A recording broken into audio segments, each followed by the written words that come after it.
Oh, ladies and gentlemen, today is Invincible, but just something that we never really talked about.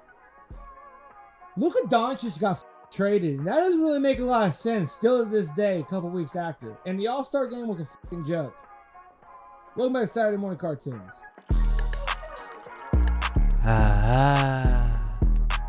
Now, we talked about in the intro real quick. Oh my God, brother. Just to get out of the way. Your microphone has been backwards. I know.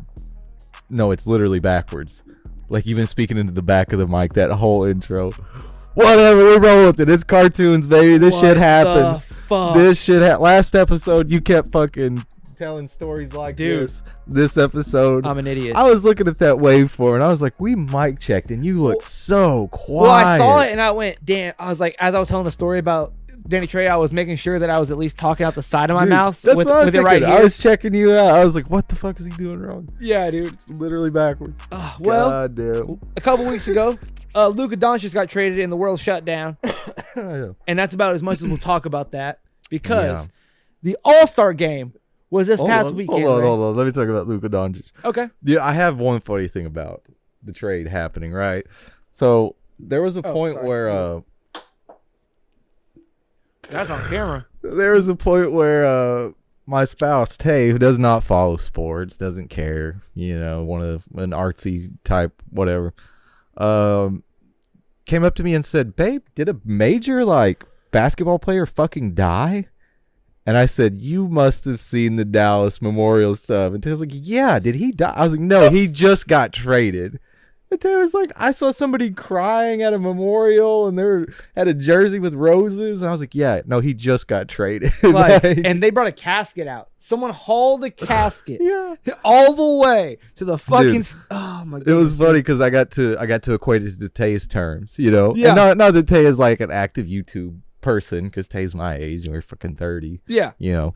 But I was like, imagine if Rhett and Link traded for Dan from Dan and Phil, but they only gave up like their cameraman or like their producer or something. No. I was like, that is how crazy this trade was. It was like you get a major thing for something that's not it. This is how you incorporate it. Mm-hmm. Where you Rhett and Link trade Link away for Eugene from the Try Guys. Eugene already left the Try Guys. He's already talked about wanting to do other things.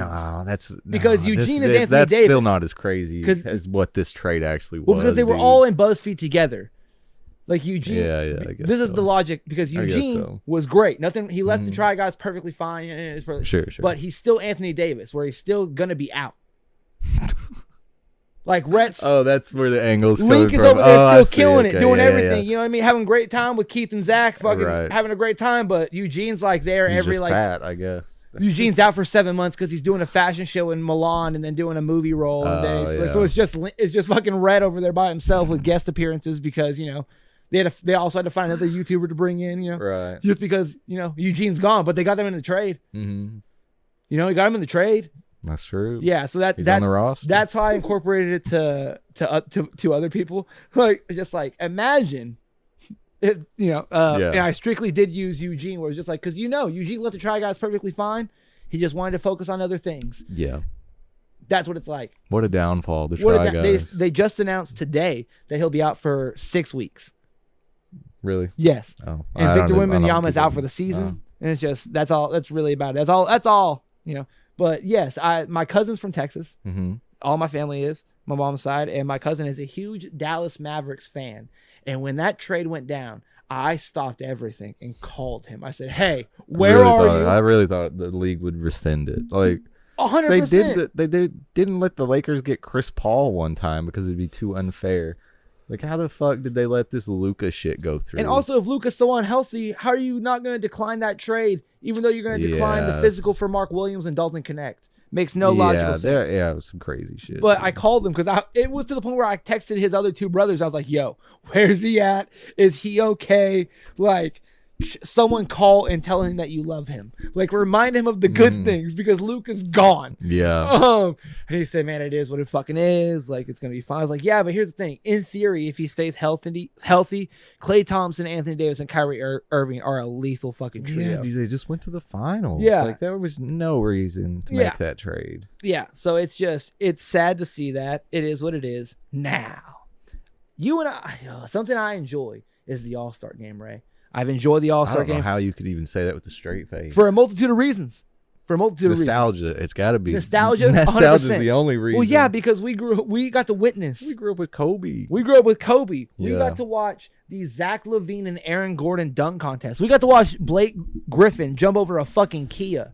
All right? You're selling me short, dude. You too. You're older than that. You were an adult when Zach LaVine was doing that shit, weren't you? 2016? Yeah, but I wasn't a basketball fan till like I was gonna say, dude, when we grew up, we saw Vince Carter in that shit. Right, like, we grew up through all that era. I'm getting Jason into Richardson. Nate Robinson fucking goats. killing it. Yes, Yeah, the real goats. So over the years, it's been a shit show. 100% over the years. Yeah, the last 10, 15 years especially, it's gotten to a fucking joke. Yeah, the All-Star weekend. The All-Star game was so bad. It was 38 minutes. The commercial breaks and all the nonsense for the entire thing was 2 hours long. What? Yeah, wasn't it like a Team Shaq versus Team Chuck, and then Candace? There were YouTube guys there, and then there were Jesser. Jesser was there for some reason. Here's the thing: I respect Jesser. He's a good YouTuber. No controversies. Very proud of him for what he's done and the platform that he puts on for people and youth people for basketball. I understand that. However, good for him. I want to see NBA legends. 100%. I want to see NBA legends. I want to see slam dunk contests with. Hey, shout out Mac McClung. I've watched his highlights on Instagram since he was in high school. I've been a fan. But every year that they pretend he's an NBA player and they trot him out there in some random ass jersey and they let him dunk over cars and win the thing. He plays for the G League Magic. They pretend he's an NBA level player. No, you're absolutely right. And then they fucking relegate him back to the G League for the rest of the year as soon as the festivities are over. It's a joke, dude. Yeah. He's a great dunker. Yeah. He would probably win if there were other great dunkers in it. But the fact is, we are never getting... Like, I watched, you know how many times as a Jazz fan, I watched Jeremy Evans in the dunk contest? Oh, my goodness. It's ridiculous. Like, here's the thing. As good as Derrick Jones Jr., as athletic as he was, he should never be in a dunk contest. You should have stars in the dunk contest. 100%. It should be Ja Morant in the fucking dunk contest. Right. And Zion. First of all, Mac McClung, G League MVP last 2 years. I know it doesn't mean anything. Yeah, he's a great G League player. 100%. Yeah. No. And we're not here to downplay it, because he just can't do it. He just doesn't have enough. Hey, I watched him in college at Texas Tech. Man, I watched him put away the Longhorns. He was a good player. I saw him play for the Sixers. He did pretty well, but the Sixers already have issues. They were willing to put all in for Paul George and got rid of Mac McClung, and so that's why he's not in the NBA right now. What jersey did he wear this year? The Magic, because he got traded in the big trade for when Paul George went to the fucking I didn't even follow Sixers. That. Okay. They sent his ass to the Magic. Interesting. Okay. And then the Magic said, "No, we don't. Yeah, we're we've good, got bro. Anthony Black and Cole Anthony. We have Paolo Banchero. Yeah. We have fucking Kurt Franz Wagner and this, that, and the other. We don't really need Mac McClung at the moment. So they shipped his ass to the G League, and then he was like, okay, and then won a fucking MVP. That's crazy. One as a Sixer, and then one as a fucking Magic, or whatever the fuck they're both called, the 87ers and the Sorcerers, I guess. Yeah, the Wizards. Yeah, something stupid like the fucking Wizards. Who wouldn't name their basketball team the Wizards? Can you imagine? The fucking Tallahassee Witchcraft. The Witchcraft. The Tallahassee Witchcraft, baby, is the new G League team. That's great. It was crazy to see him come out there and just once again destroy the fucking dunk contest. However, put some real competition out there with him. Yeah. This year. Yeah. We haven't had a true competition since 2016, since Aaron Gordon, Zach LaVine. And let's be clear about something. In 2016, neither of those guys were stars in the league. I'm sorry, neither of those guys. As good as the dunk contest was, those weren't big name pulls for the dunk contest. Nope. They were just athletic guys that dunked really hard in the games. They weren't even their most favored people in their draft class. The dunk contest used to mean something. That's all we're trying to say, ladies and gentlemen. It did. And I understand people are like, oh, look, two white guys out here talking about the dunk contest. And you're like, first of all, You know the dunk contest is fucking garbage, except for Mac McClung, and then every fucking year they wake him up out of his slumber to go just dominate against some fucking nobodies. Yeah. Like, how dare you? Also, it breaks my heart that Luka got traded, dog. It really does. It's just really devastating. I understand where he was supposed to be a man for life. Supposed to be a man for life. It's You know what I bullshit. mean? It's just like, it is what it is. Now, enough of that nonsense, my friend. Yes. You and I have something to talk about. Yeah, we have Invincible to talk about. I've had a frustrating day to get to this point, and I'm ready to talk about Invincible. Episode 5. Yeah. Came out. Listen, the cold open, I don't know if you remember how Duplicate has explained their powers before. They feel every death. So the cold open for episode 5 of Invincible was Multi-Paul committing mass suicide. Essentially, he committed mass suicide to break out of that prison cell. Yep. That was one of the craziest, fucking goriest. Who thinks of that?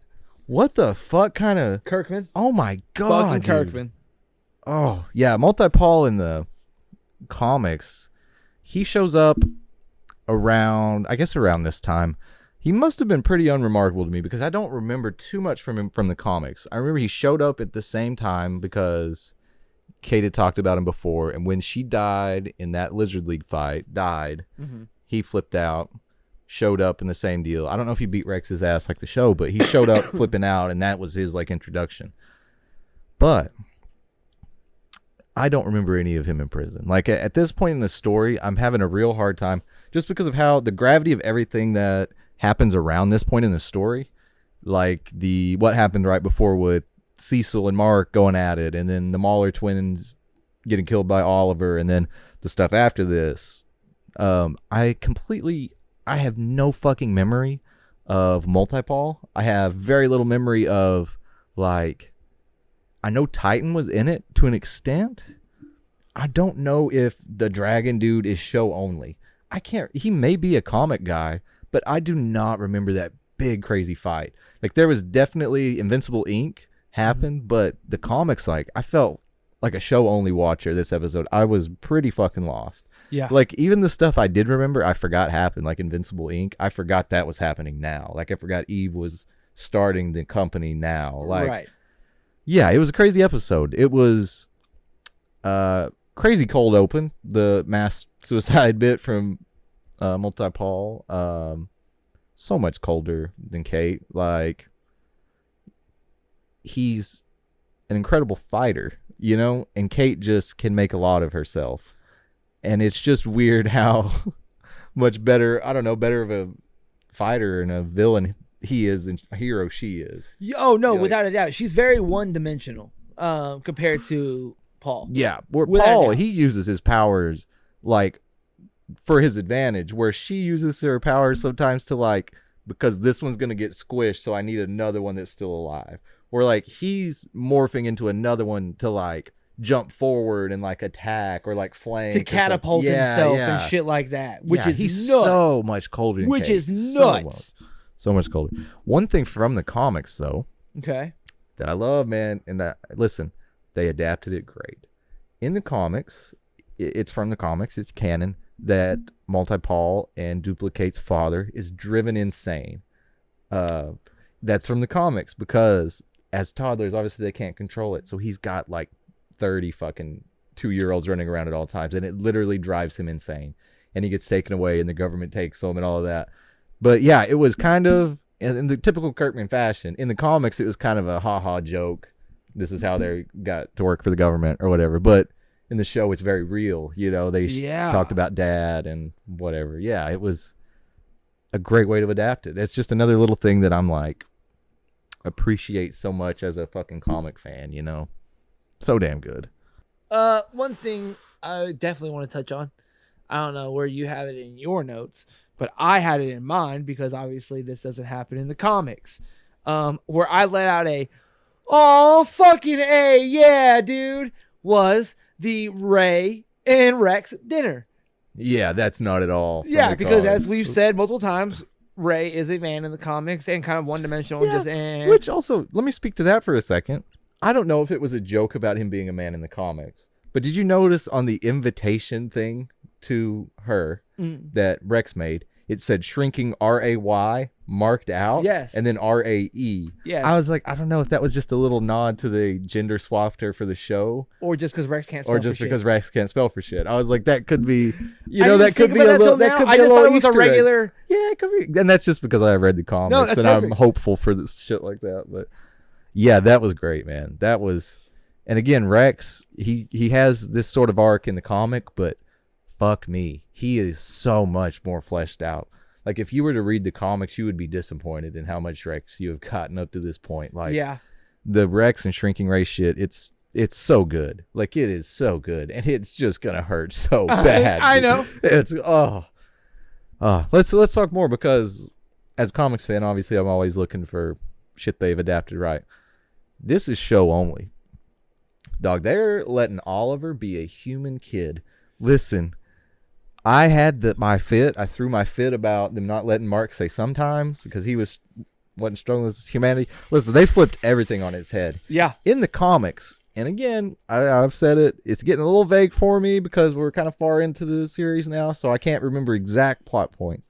But comments correct me if I'm wrong. Oliver never for 1 second wants to be a human boy in the comics. He is, after that conversation with Mark, he gets worse. He goes more like, I still don't think human lives have any value. He does not have any friends. He never makes human connections in the comics, like other than to Debbie and the teacher lady, like the tutor or whatever Amber. that Cecil hired or whatever yeah. recommended. Yeah, he has no human connection, period. Like the sneaking out, like he has friends he's learning to skateboard with and shit. That's fantastic. Like, that is crazy because that is nothing he got in the comics, dude. Kirkman did not give him that sort of character development as a human kid because Debbie raised him as a human boy, and like their tutor, like, definitely he's not human, but they're treating that Viltrumite part of him as human in the comics or in the show. Yeah. Where in the comics he's very much like, as a Thraxan, my memory, I remember from the day I was born. I remember every day I've ever experienced. I remember, he's like, I'm not human. I don't belong here. And in the show, like, I don't know, like, them getting to actually be brothers longer, it just wasn't something that they really got to do in the comics once he got his powers. It was pretty much a lot of, like, conflict between them, I feel like. I don't know, but that led to one of the funniest things I've ever seen in a superhero comic show. I just don't think I'll ever see anything funnier than, like, super speed pantsing. Like, oh my goodness. Like, that was one of the, I was with Mark. I was like, he's gonna kill this fucking dude. He's gonna murder him. He's gonna cut them in half and then scare his friends and then kill the kids. He's gonna scare the kids. Oh, I was so nervous. Dude, my heart was thumping, dude. I was like, oh god. Edge of my seat, dude. 100%. Super speed thank God, pantsing. thank God. He does nonsense. It's nonsense. I loved it too because very small voice acting role. Very small. And I've said it before. I love when someone hits a good what the fuck. The bully saying what the fuck when his pants were just down all of a sudden. So fucking funny, dude. Hammered it home for me. Christian Convery is the voice of Oliver from Invincible. Yeah, what happened to that? Because we talked about it before. It was supposed to be the dude from Ted. Yeah. Maybe. We were just wrong, I guess. He does get older in the show. I guess that may happen this season, I guess. Because he's already bigger than last episode. Yeah, he's grown a lot. That's so true. Realistically. That's true, yeah. Because as of right now, it is still also like that kid is right now for him. Mm-hmm. So honestly, who knows? I'm pumped. Yeah. I'm excited, man. The changes they're making to Oliver, so good. Yeah, so let's really get into the fruit of the episode. Because, yeah, Mark-Oliver relationship, that was cool. Always fucks me up because that's my father-in-law's first and last name. That's right. Throws me off. It was great. But the real meat of the episode. Listen, he wasn't in the comics. Machine Head is not from the comics, but Machine Head is the fucking GOAT. Dude. Machine Head is so fucking funny. Oh, Captain Auto-Tune Burn Notice. He's so funny, dude. Which I love the fact that it's still the guy from Burn Notice. Is the voice? Have you seen Burn Notice before? Yeah, of course. Oh, it's him. Oh, is it him? Michael, right? The guy? Yeah. The main guy? Yeah. That's wild. Yeah. I would never have guessed In that. the show, his name is Michael, but I recognize his voice. Yeah. Fuck that. Are you kidding me? Every Sunday on the CW, Dad and I used to catch 2 episodes of Burn Notice at noon. You kidding me? They played the fuck out of that show. Afternoon to 1 p.m. from 2 to 6, they're playing movies on the CW. Everyone knows that. Burn Notice is the ABC played it at midnight right after How I Met Your Mother from 11:30 to midnight. Midnight to 1. And then from 1 to 5 was 1 to 4 was the ABC like world news. Fucking A right. Fuck yeah. Boom. Burn Notice. Anyway, Burn Notice. Yeah, Machine Head was utterly fantastic. He is the GOAT. Listen, Titan, him going back into prison to talk to Machine Head. Machine Head still being so sassy. It was so, and I talk about Avatar all the time. If you've read the comics, there's a bit where Zuko goes back to prison and talks to depowered Ozai, after whatever. And it's the same thing. It's Korra going to fucking prison to talk to Zahir. Like, it is so funny to me, man. Like, I don't know. Machine Head's the best. First of all, I love that he mentions how proud he is that he hired Battle Beast, because that's something that I've mentioned a lot. Like, how the fuck did they get in contact with Battle Beast? Like, how did they meet each other? So I love that he was like talking about his space kitty or whatever. Yeah. I was like, fuck yeah, that's fucking hilarious. That is so good. Dog. That is so good. Here's one thing though that kept pissing me off about this episode, with Titan specifically. Okay. He spent like 30 minutes of this episode saying, "You think I'm that stupid?" And it just worked on everybody. Every single person. He said, "You really think I'm that stupid?" And it worked every time, dude. Every time. It was fucking absurd. Hey, there's nothing more like guilting the white person with black guilt. That's gonna immediately just like. Sorry, I think of that clip where it's just like, "What's your name?" And she's like, "So and so." She's like, "Oh, that was my grandmother's name." And she was like, I was named after my great grandmother who was a slave." And she goes, "I'm sorry." Oh no! It's just so immediate. It's so fucking funny. Well, yeah, Titan me was like, "You really think I'm that dumb?" Oh, fucking A, dude. So good, so man. Intimidating. It was great. I love it. A lot went on, man. The funniest part, we can talk about all the stuff that went on, but he fights the dragon, right? Yep. Well, he fights the dragon, and just the funniest, like, I think they're really funny at writing. Like, I think the show writers are really funny at writing just little. It's not the focus of the scene. Obviously, the focus of the scene is the giant dragon trying to eat him, right?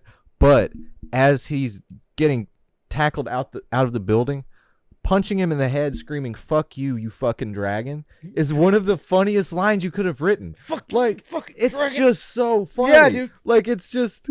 The amount of giggles I had in this episode was so great. Oh, it's so good. Yeah. No, it was. First of all, Machine Head telling us that he killed old boy. And he was just like, I took him out behind the shed and I shot him in the back of the fucking head. It was just like, dude, it was so good. His Machine Head's monologue about when he showed up there and then the teleporter guy took the bodyguard away and he was like, "This feels like cheating, but I do like cheating." I do like cheating. Oh, so good, dude. Machine Head's the GOAT. I never thought we'd see him again. I thought that was somebody. Even Titan, I really didn't think would be too much shown again. Definitely not Machine Head. I didn't think Machine Head was showing up again. That was impressive. Fucking insane. Yeah. A couple of things. I think they're references, right? So, as a comic reader, you know old Ray. Number 1. The 2-fist Mark and Eve punch. Did you see that punch? Yes, I did. You know what I'm talking about? Yep. Comic readers, you know what punch I'm thinking that's a reference to. I'll leave it at that. Oh, bless you. Other than that, a character. Okay, so the Invincible War is coming up. So fucking hard. You're trying so hard not to spoil shit. Yeah, I am. You're so excited. I am. Yeah. That punch is crazy. So the thing that's coming up, the Invincible War. Yes. The Invincible War is coming up. in that, whatever. Okay, so a character shows up in the comics. His name is Tech Jacket. Yes. He is the coolest character in Image Comics, dude. He is the coolest character in Invincible. Okay, he got his own comic run back in the 90s, and I think he got, or not the 90s, I think it was 03 or something. And then he got a comic run, again, a couple years ago, I want to say. Somewhere in Invincible's run, maybe. So he's a popular character. He's a guy, is kind of Ben 10-esque, I think. He's got like an alien kind of power set. Yeah, it's like I would say kind of iron, like how Iron Man, how his thing is in his chest and you can't take it out, except his is not. It's not. He wasn't willing or whatever. It just attached itself because the other guy died. Whatever. So he has this like crazy power suit, and he's able to go toe to toe with Viltrumites when it comes down to, So he gets recruited in the comics later. Okay, being an Image property, so far they haven't shown other Image characters, right? So in Cecil's backstory from the comics, Cecil is supposed to, the black GDA guy or whatever, I can't remember the guy's name. Yeah. That was supposed to be a guy named Britt in the comics. Britt is the one that is supposed to save Cecil, and he's like his mentor and whatever. Britt is another Image property that has had his own comic run for a long time. Well, he wasn't in the show, so they're talking like maybe licensing issues or whatever. So rounding this back to Tech Jacket, I've been scared that he's not showing up in Invincible War when that gets around to that. But in this episode, at the 42-minute mark, Mark is walking around his room carrying action figures. One of them, dude, just looks like Tech Jacket. So I don't know if that's all the Tech Jacket we're getting, is that little Easter egg, but it really fucking looked like he was carrying a Tech Jacket action figure. And that makes me really happy, but it also makes my fucking heart hurt. Yeah. Because if we don't get Tech Jacket in Invincible War, and then later on in the series, like, oh, he's such a good side character in the later story. So I don't know. Fucking love Tech Jacket. Hope he shows up. But I saw action figure. Maybe. I don't know. 42-minute mark. Go fact check me. See what you guys think. Other than that, I've got one more thing to talk about Machine Head. Okay. Right at the end, there was a lot of backstabbing and double crossing, and the teleporter guy swapped sides, and then Machine Head broke out and killed Mr. Liu, and then Titan's still in charge but separate now, and Machine Head drops the line, "I'm gonna eat your wife's heart, and I don't even eat meat," so that's saying a lot. That's one of the. He is so unhinged, and I am glad he's back in the show. I'm gonna drown in your daughter's blood and rip your wife's heart out and eat her heart, and I don't even eat meat, and that's saying something. Nuts! It's incredible. The man's incredible. Also, does anyone have any business they want to discuss? Someone rings your hand. He goes, "That wasn't for the room. You fucking idiot, slaying mantis or something like that." I was just like, hell yeah, dude. Fuck yeah, I'm glad Machine Head's back, dude. Yeah, dude. Yeah, Machine Head, he's the GOAT. He is the GOAT. Show only, but he's the GOAT. All right, my friend. Let's transition into some DC topics. A few topics come out, and we didn't get to finish topics last episode because we got nostalgic and started talking about Mr. Douglas and Miss Wilson. R.I.P. But let's just talk about some DC news. So, one of the first DC Studios productions that came out was Super/Man, the Christopher Reeve story. Yep. The recent award show, the BAFTAs, Superman, Christopher Reeve story, won the best documentary. So it won best documentary award at the BAFTAs, which is insane. Fucking insane. Absolutely. Yeah. You see David Tennant start out the BAFTAs. He did. I think it's called 10,000 Miles is the song. Like, I would. Oh, yeah. Or 5,000 Miles, something like that. Yeah. But he showed up in a kilt singing the whole thing, and it was absolutely beautiful. That's incredible. Going up and down the stairs, the whole song. Okay. Yeah, shout out to David Tennant. You're fantastic. This is amazing because did you watch the documentary? I have not watched it. I watched it with Dad when he was down. Mm-hmm. We absolutely loved it. Dad is a big Superman fan, DC Super Friends, the whole nine. Oh yeah, the classic. Yes, I love that. He cannot fucking wait for this Superman movie, dude. He said, I can't either. Which Green Lantern is that, Bubba? I said, it's Guy Garner. He says, is that Castle? Is that Nathan Fillion? I said, yes, sir. And he goes, is that Castle? I said, what a throwback. Which Green Lantern? It's the third one. He goes, we're getting a TV show about Hal Jordan and Jon Stewart. He goes, man, I'll tell you what. I understand we got we got the Green Lantern, the first guy, what's his name, Hal? And I said, yeah. He goes, man, I remember watching that show with you as a kid. That Jon Stewart's a bad motherfucker, Bubba. That's a bad dude. That's a bad dude. I went, Dad, do you remember Jon Stewart? He goes, yeah. He liked the bird lady. I said, let's go. You ever watched the podcast? You're not fucking with me? He goes, but I don't know how to work. I don't know how to work a podcast. How to work a podcast. I went, you're a legend. Thank you, Dad. Thank you for that. So, yeah. So shout out to my father. Shout out. That's great. Yeah, he was very excited for this whole Superman. He thought the suit was just beautiful. I'm excited for that too. Yeah. There's a bit of news that we didn't get to talk about last time that I didn't put in here, but James Gunn confirmed that Hawkgirl's wings will be part of her body. And it won't be like the DCEU where Hawkman wore like a wing suit or whatever. It was like his Thanagarian armor. Yeah. It was. So that's cool. Yeah. Makes me very, very happy that we're going with that route. Damn right. Do you think they're gonna do that? The storyline where it's every time they've died, they've just been reincarnated and defined like. I would imagine so. Yeah. I think that was how they would go with it. Hell yeah, perfect. There's been some more details come out on the Clayface movie. Yup. It is quoted. Of course, if you know the character of Clayface, he's like an aspiring actor, and you know that's real integral to the story. Baz, right? Is it Baz Carlo? Or... Yeah. Baz Carlo. So yeah, it's described as a Hollywood horror story because, of course, makes sense for the character. It's going to follow an actor who injects himself with a substance to keep himself relevant, but it reshapes his face and form. Budget is reported to be $40 million.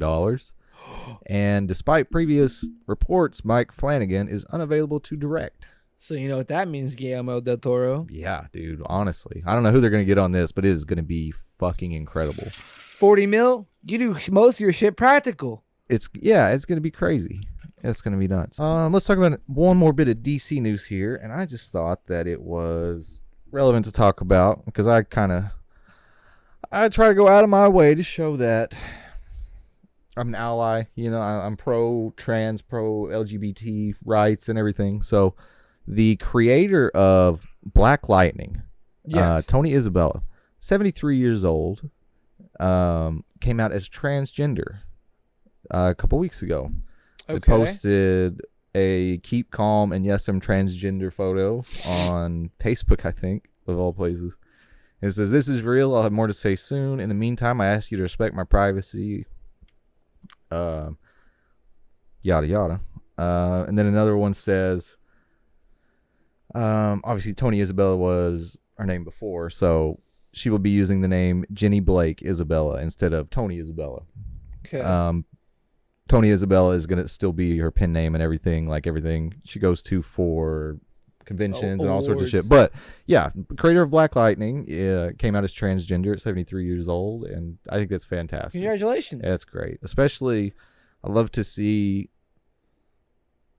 It's never too late, like I love to see 73 years old and you're not, you're coming out. Like I think that's great. It's never too late. My grandfather was 60, maybe 70. He was great grandfather. Mm-hmm. And he came out whenever, maybe like 5 or 6 years after great grandmother passed, and he showed up to a birthday party with his new boyfriend. And we were all just fucking ecstatic. And here's the thing: we all knew great grandfather. Great grandfather was a little fruity, you know what I mean? He wasn't. Of course. You know what I mean? Yeah. Mr. Great grandfather was very sweet and loving, and he had the nice little throw pillows, and was very, very peculiar about his garden and his little troubles and stuff like that. There were signs. Yeah. He was like the garden, you know what I mean? He was just very neat. Like the garden. He was very clean.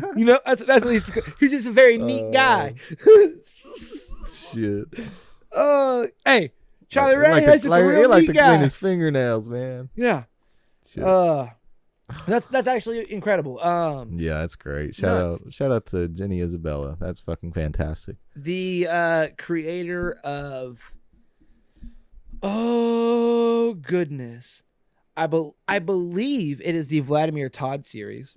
In 2018, they officially had changed their name and they had came out and as transgender.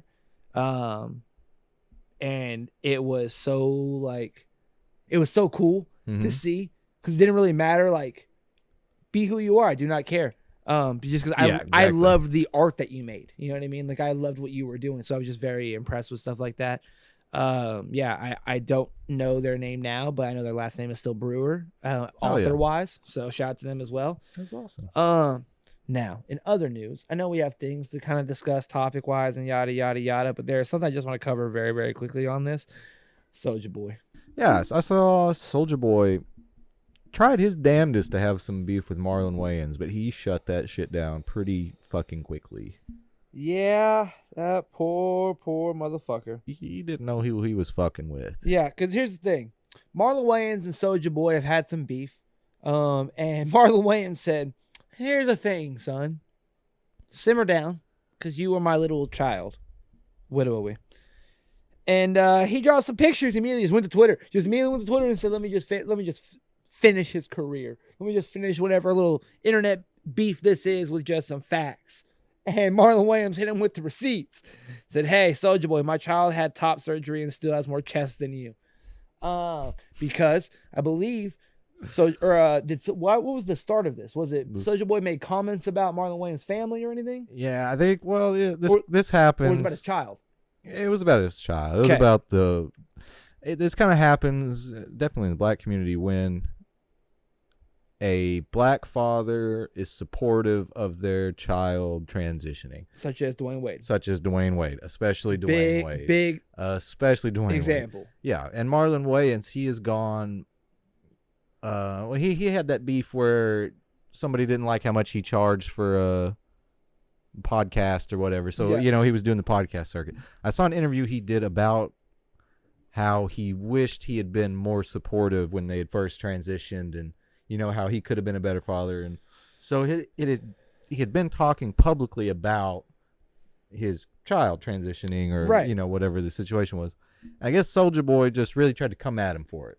Yep. And Marlon Wayans had time for him. He had time today. I believe that's the context. Yeah. I don't know what Soulja Boy said initially, but it was just some fuck shit. You know? And then Soulja Boy hit him, or Marlon Wayans hit him with, my child had top surgery and still has more chest than you. Hey, Soulja Boy. With a great photo. Yeah. With a great photo. Yeah, it's perfect. Hey, Soulja Boy, you a grown man and still use the word boy in your name? That's what they were calling you at the event, huh? Hey there, boy, can you do that dance for me? I'll throw you a meme coin. Fuck out of here, Slappy. Fucking killed him, man. And then it hit him with the truest book in the game. Oh. If you're from the South, you know. Yeah. He on that shit. I saw the Caleb Herron tweet or clip where it's like, you're from the South, you're from Mississippi, so you're from Missouri, you're from the Ozarks. He on that shit again. Oh my God. Hey, on that shit again. Hey, lock up your garage because the neighbor's son's back home and he's back on that shit again. But he posted pictures and said, "Tell me, Soulja Boy didn't smoke crack. Look at that hot crack pipe burn on his lips, and them teeth look at you like saying, I'll suck your dick." Damn. He didn't know who he was fucking with, man. He didn't know. Oh. So I understand what he said.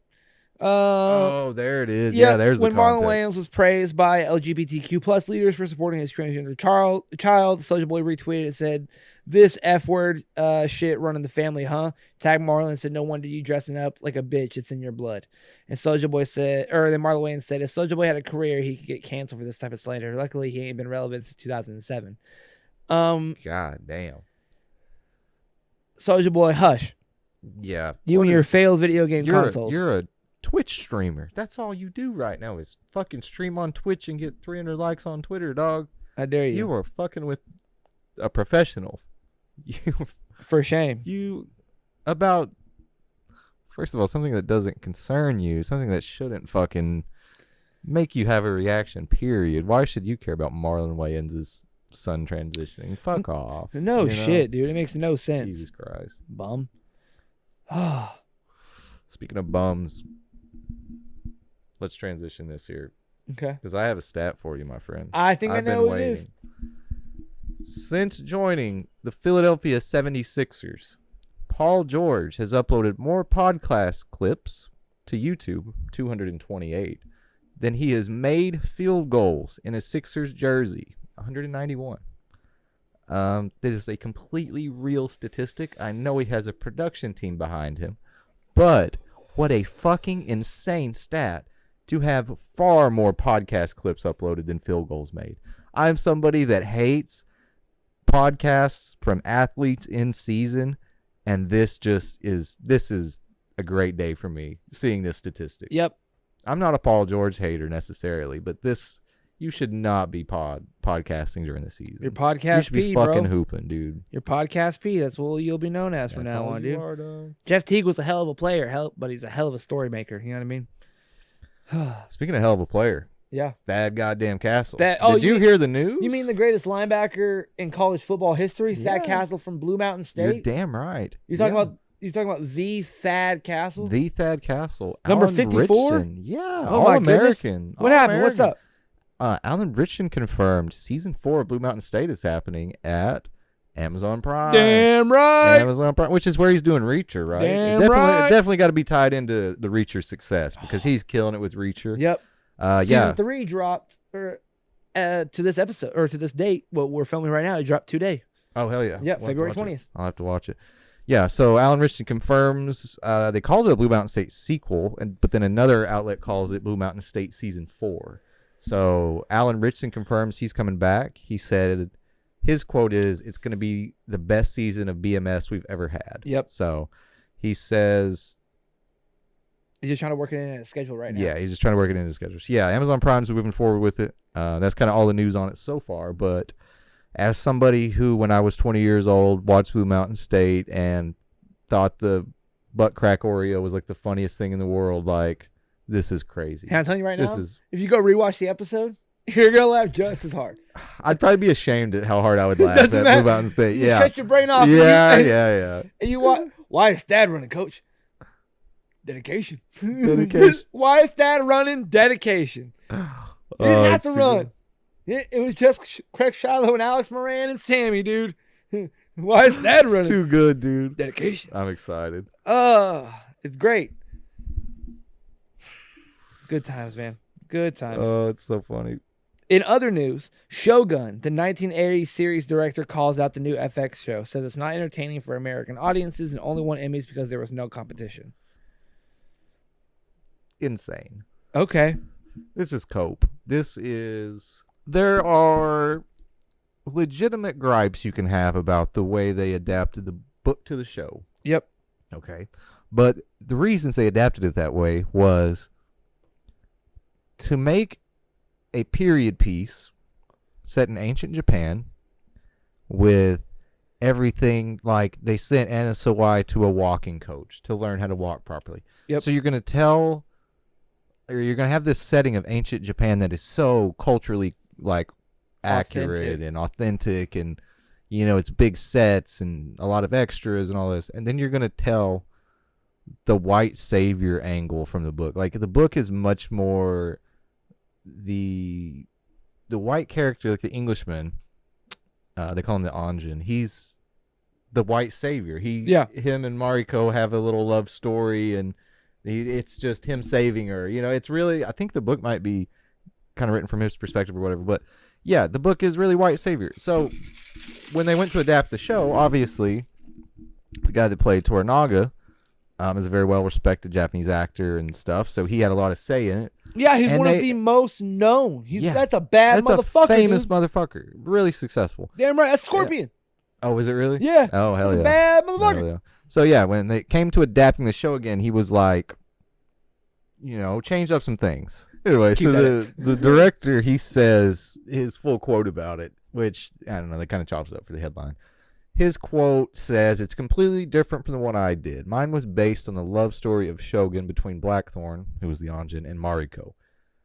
Which, yeah, you know what? That's really what the book was. But again, very white savior. Very white savior, set in a very authentic, accurate setting. Yeah, it had been really badly done, I feel like. Facts. So they made great changes to it, I feel like. So he says, mine was based on the love story, and this new one is based on Japanese history, and it's more about Toranaga, who was the shogun. It's very technical and very difficult for an American audience to get their grips into it. Yada yada. So, yeah, his gripes are that they focus more on how accurately Japanese it was, and not more on the love story between John Blackthorne and Mariko Sama. He said, I've talked to so many people that have watched it and said they had to turn it off because they don't understand it. Which, false. whatever. Here's the thing. That's just cope. If that's the case, it's just cope. why did it win so many fucking Emmys? It's just cope. Yeah. No competition. I don't believe that. I didn't watch the Super Bowl halftime show because I didn't understand it. It would have won in any year, dude. Okay, it wasn't for you. It was for the culture, goddammit. Fuck you. That's Serena Williams crip walking. Disrespectful fucks. Anyway. Yeah, and I watched a couple episodes. Thought it was great. That was beautiful. That was a beautiful show. It was really good. I loved it. You know what I don't love? I don't love James Cameron sometimes because he's playing in our face. We got our first look at Palak, the chieftain of the Wind Traders in Avatar: Avatar: Fire and Ash. It says. Yep, my fault. Yeah, that's literally an airbender, dog. Like it's an airbender shawl and everything. That looks just obviously they're not blue or anything, but he'd been playing in our face a little bit about the name Avatar, and then he's just ripping off everything, dude. Yeah, it's. If it makes you feel any better, How dare? We're at Fire. I think we have another 2. And then the Turtles will be old enough to do the live action. Okay. Yeah. I'm glad. Yeah, he's just working on shit in the background until he gets to the. Yeah. Turtles. Well, he's got to get a live action Teenage Mutant Ninja Turtles movie going. And then he's got to wait for them to grow up. He's training them right now. You know how long it is for them to be like black belts in all forms of karate and judo and stuff like that? It's a whole other. At least 18 years. Yeah. At least. Nah, maybe 12. Maybe 12. You know, they're well, if they're prodigies. They're mutant turtles. You know what I mean? So it's just like they're prodigies by default. Yeah, it's just we're born into this, dude. Dude, let's keep this on Avatar. Okay. Because I've heard rumors for months. Months and months of rumors about this animated show. It's supposed to be coming after the Korra one. Yep. And Discussing Film posted about it. Whether they're right or wrong. I haven't seen Nickelodeon, haven't seen Avatar Studios, haven't seen anybody post about it. They've announced a new Avatar: The Last Airbender sequel series. So it will be a sequel to Korra, as well. Korra. The Legend of Korra. The sequel series is titled Avatar: Seven Havens. It will consist of 26 half-hour episodes over 2 seasons and will follow Earth-bending twins after a world-shattering disaster where one discovers she's the new Avatar after Korra.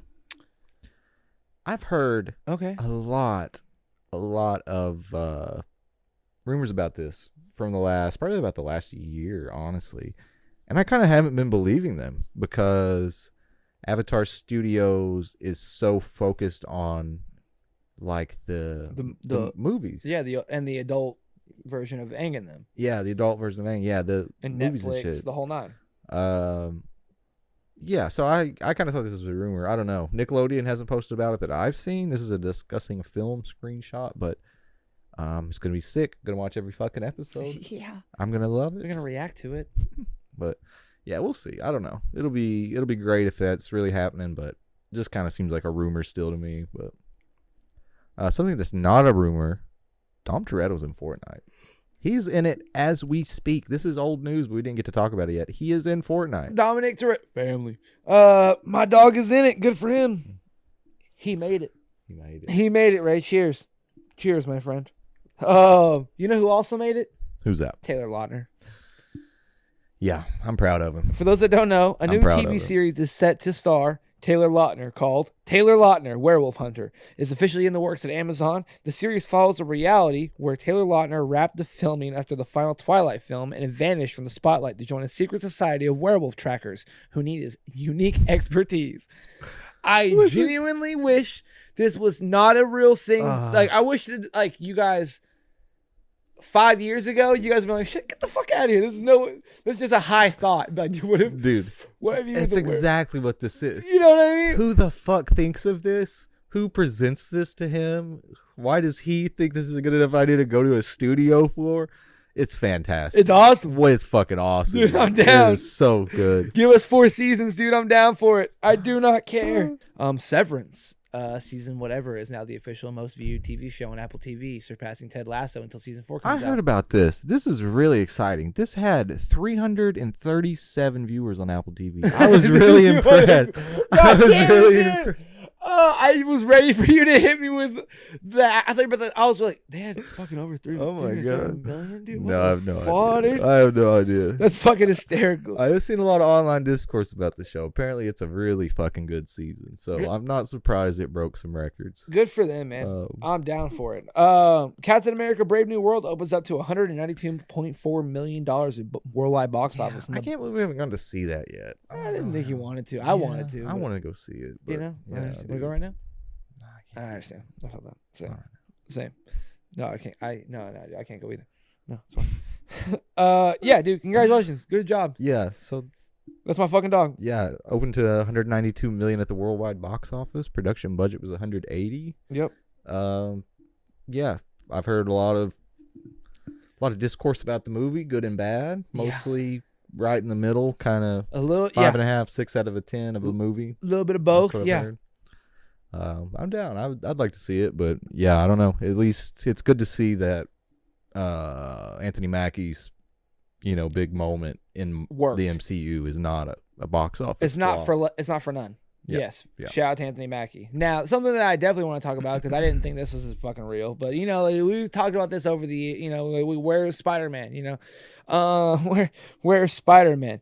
You know what I mean? It seems fake. Yeah. Yeah, and This is then weird. It was posted, a couple days ago. Steph Curry, from the studio that brought you Spider-Man, the multiverse, that we still haven't gotten. A lot of debate, but there can only be one GOAT. February 26th, the GOAT movie starring Stephen Curry as an actual basketball GOAT. Yeah. Yeah, so this is a Sony animated flick here, and they're really February. They're really proud that they made Across the Spider-Verse, so they're putting that on there. Yeah. Yeah, Steph Curry posted this. A basketball playing GOAT. The GOAT has an airless basketball there, so I don't know if they're doing some marketing for whatever, but it says Steph Curry's a producer. I don't know if he's going to voice it too or what the deal is, but that is a really weird fucking announcement to get during the NBA season. Yeah. Okay. Yeah. Anyway. Robert Kirkman, he's been doing a lot of media since the Invincible season's coming out. He said we could expect Invincible released annually. Yep. He says, I can't guarantee it'll be coming back early February every single year, but that is the goal. And I'm cool with that. I'm fine with him addressing it. Give me a season a year. That's as much as I can ask for. Season 3's been fucking great. Yep. Major step up from 2. Yep. Insane. It's not even nearly over yet. Like, we got 3 more banger episodes to go. Like, it's fantastic. I'm so excited over it. Makes me so fucking happy, dude. Oh, I actually didn't know the show is still going. So, Marvel Plus or Disney Plus, Marvel Plus. I'm rip. I understand. Disney Plus has that show, MOONGIRL and Devil Dinosaur. Crazy show, awesome show. The art style is fantastic. The music in it is really damn cool. Yes. One thing that I respect them for doing is this recent episode. They did a. How do I say it without? So Static Shock, they were real good at like social issues and like issues like a black boy might experience in the world or whatever. So this show is really good at doing that with like a black girl. So MOONGIRL is like a 8-year-old black girl. Yes. Right? And so not even to bring race into it, but they're doing an episode. It's like they call it a special mother-daughter bonding day after Lunella, which is a girl, gets her first period, which it was weird. People were weird about it. They were like, this is yucky, gross, whatever. Yeah. And then fucking grow up. So yeah, it's cool to see like issues that matter. Like Mr. Rogers was good at talking about things that kids struggle with, and like, as you can grow up and watch cartoons as you get older, and it's still talking about shit that you're still currently struggling with. Like, obviously I'll never have a period, but I have a daughter who, eventually will, and to know that like there are cartoons and shit that are gonna talk about issues she might face that might be too fucking embarrassing to talk to dad about or something. Yeah. It's so dope, dude. And it's so damn cool to see. Not to mention, I'm almost positive they'll have undertones of like kids in school like learning to not make fun of someone. You know what I mean? Oh, because, yeah. Because that's also a thing that I immediately thought of. Because like I definitely didn't bully anyone as a kid, nor as an adult, but like nor growing up in high school and shit like that. But I couldn't imagine like what me and my immature little fucking friends would have done in the 3rd or 4th grade or however old you are when girls get your periods. I'm not fucking educated enough. I don't know. But I couldn't imagine how we would have reacted. That would happen in class. Yeah, you know what I mean? It's a good way to make it not so taboo. To inform like the everyone. stigma around it. Yeah. Like it's a normal thing. Like the men that like I don't know if it was a sitcom thing that started it, but like why is a man embarrassed to buy tampons at the store? That is the stupidest thing. Like yeah, like that's such a weird thing that guys you're doing that for got your embarrassed kids. by. Yeah, it's you're so doing that for your stupid. wife or for your daughter. For your wife or for your daughter.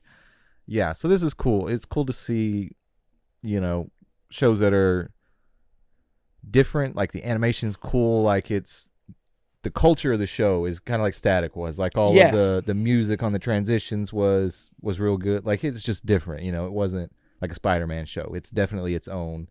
Facts. It's definitely got its audience. You know what I'm saying? So it's cool to see it's tackling issues, you know, that a girl would face. That's cool to see. Yeah. Cool to see. My friend, I think we gotta get out of here, dog. Man. I know. Same. Ladies and gentlemen, I hope you enjoyed this episode of Saturday Morning Cartoons. I know I have, and I know Ray has. Drink plenty of water. Please be safe. Luka Doncic will miss you from Dallas Mavericks, but it's okay. Celtics in 5. Drink plenty of water. Please be safe, and we'll see you guys next time. Hey, what happened? Why are those squiggles on the screen? Those are called end credits, Patrick. End credits? But I don't want it to end! CPI, go to bed, CP time. Yeah.